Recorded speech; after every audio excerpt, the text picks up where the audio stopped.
Welcome to the Dropship Podcast, where you'll learn how to build and grow a high-ticket dropshipping business and hear stories from successful e-commerce entrepreneurs. Let's kick this thing off.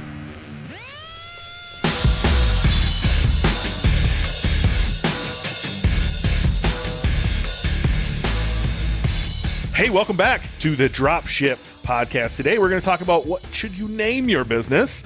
In previous episodes, we have helped you find the market you want to serve.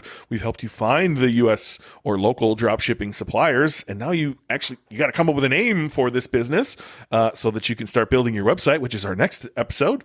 And so what should you name it? Should you name it something very specific like infraredsaunasdirect.com, or should you name it iloveheat.com or something a little more broad, or if not cheesy? That was definitely cheesy, John. This is the best I could come up with on the top of my head here, but like, where should you go? How should you think about naming your business? And I know we talked about it briefly on the niche selection Patreon episode that we broke up. We talked a little bit about going broad versus going narrow. And I think this kind of ties into that same topic. Yeah, it does. It does. And this is something, once again, I don't want to get people stuck into going around in circles in their head about what they should call their business, right? It's something you should definitely put a bit of thought into, but you also shouldn't get hung up on it like it's going to be the be all and end all of your business, because it's not gonna be. But think about it a little bit, and think about, I don't know, and maybe we'll argue about this a little bit. Don't tend to be a fan of the really specific names. Like if you're like calling your business infraredsaunasdirect.com or something like that, particularly not these days, because what you're going to find is that's where pretty much anyone who sells infrared saunas is going to go, right? So you're going to have competition. There's probably already competition in the market you're looking at right now. And there's already going to be brands that are like Infrared Direct, infraredsaunasdirect.com, infraredsaunasupply.com, infrared sauna, blah, blah, blah. And if you just go down that route and call your business that, guess what?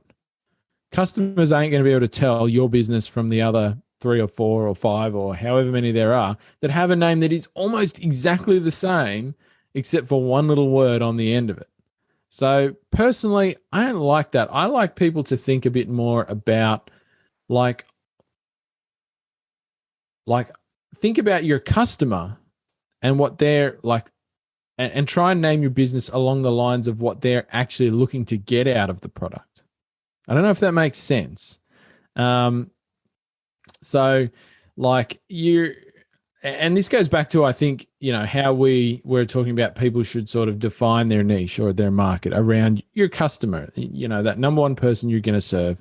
And so you're going to sell them whatever products they need to fulfill their passion or their want or whatever it is. And I'm kind of the same way with the names. So as an example, like if I was selling surfboards, I'm not going to call my website thesurfboardsite.com. I'm going to call it something that relates more generally to surfing.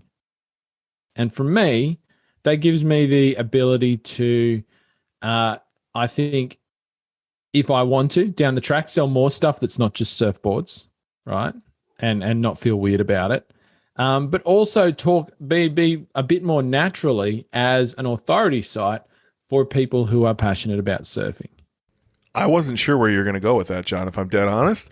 Because in my head, I'm going SEO, right? Like where those websites were named Infrared Sauna Direct, Infrared Sauna, by infraredsaunas.com. Like they were all named that because then you could go get backlinks that said exact match Infrared Sauna, and you wouldn't get penalized, and your keyword would be front loaded, and all that stuff doesn't really work anymore. I mean, it kind of works, don't get me wrong, but it doesn't work as good as it used to. So my brain went SEO, and then when you shifted and you said, everyone's going to think of you the same as those other 5. When they leave your website, they're not going to go tell their wife, I bought from buyinfraredsaunas.com, not Infrared Saunas Direct. Like they're not going to know, right? Like they're all going to sound the same, or shop Infrared Saunas or whatever. And so, man, I'm glad you said that. I learned something today, which is, awesome.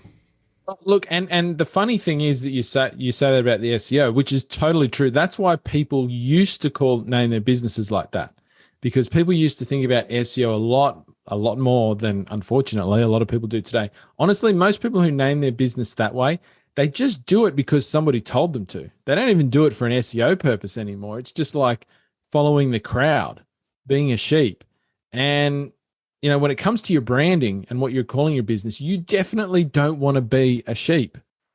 You want to be unique, right? You want to stand out. You can't it's just like you can't copy somebody's website design and look exactly the same, because the customer then has a problem. We're all being comparison shopped, right? So you've got to make yourself stand out in the mind of your customer and make the customer feel like you are the place that they need to be, right?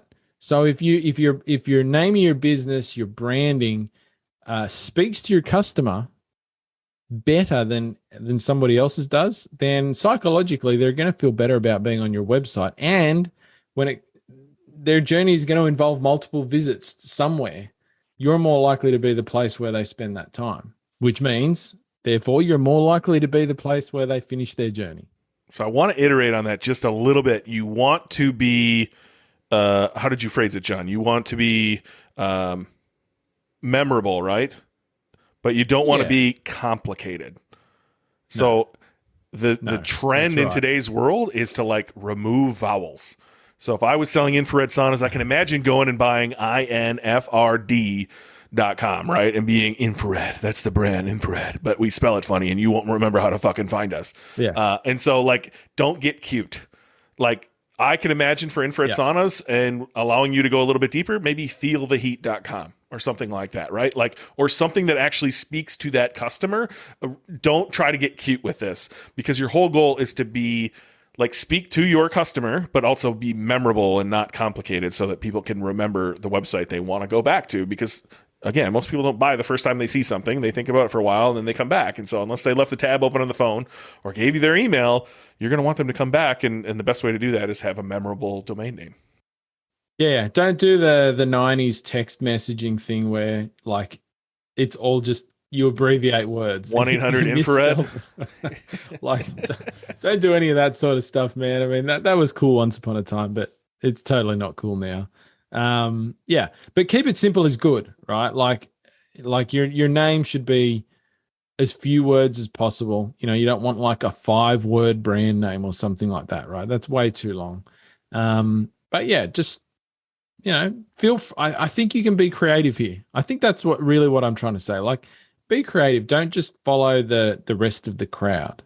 And think about, why is your customer buying the product? Like, what's the outcome? What are they doing it for? And maybe that'll give you some really good insight into what you can call your business.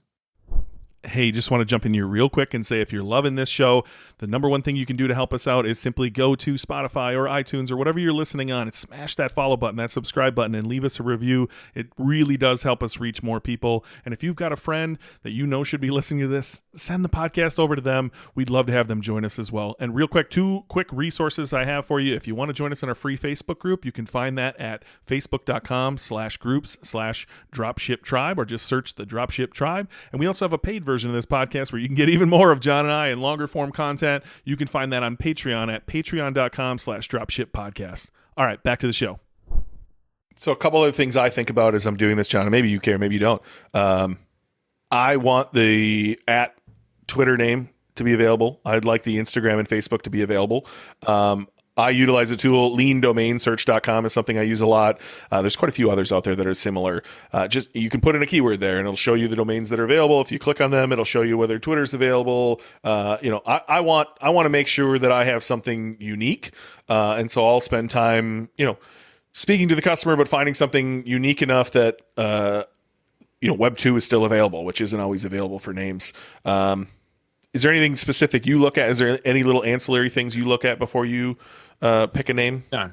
I mean, I'm absolutely, while I'm brainstorming names, I'll have multiple windows open on my computer so I can just throw those in and check whether the domain's available, whether, various handles on social networks are available. Because yes, there's no point coming up with a great name for your business if you can't get a domain name for it, right? Or if it's like $40,000 to buy the domain name. Right. I mean, you're not going to do that. So you absolutely have to check that before you decide on what you're going to call your business. And sometimes you'll come up with a great name. It's just not going to be available. right? I mean, that's happened to me so many times, and it's annoying but that's just the reality of where we are at the moment. And there being, 50 billion websites out there, that's going to happen. So, but yeah, no, that's about all I do. It sounds like I probably do about exactly the same thing that you do with those few checks for sure. And the only other thing I do might be OCD. I'm not sure. But I like to have, if it's a 2-word name, which I really like 2-word names if I can, I always start those 2 words with the same letter. So like if I was going to do saunas, I might do like specialsaunas.com or something like special is a terrible example, but like I would like, so I was part of Creatively Calm Studios. I own Paramount Pet Health, right? Like I have no idea why that's something I like to do. But I bet you can find that in almost every business I've ever been a part of that I chose the same letter to start 2 words. If I think about some of mine, I've got a mix. My first business was like that, and I certainly have done a few like that. I don't know. I kind of feel like it sticks in your mind a bit more. Chic chandeliers. That was my first one, right? Got the double C, right? Yeah, I don't know. It just kind of, I mean, there's probably somebody who's going to say, no, that's really stupid. But, for me, it kind of just feels like it rolls off the tongue a bit easier. It sticks in the mind a bit.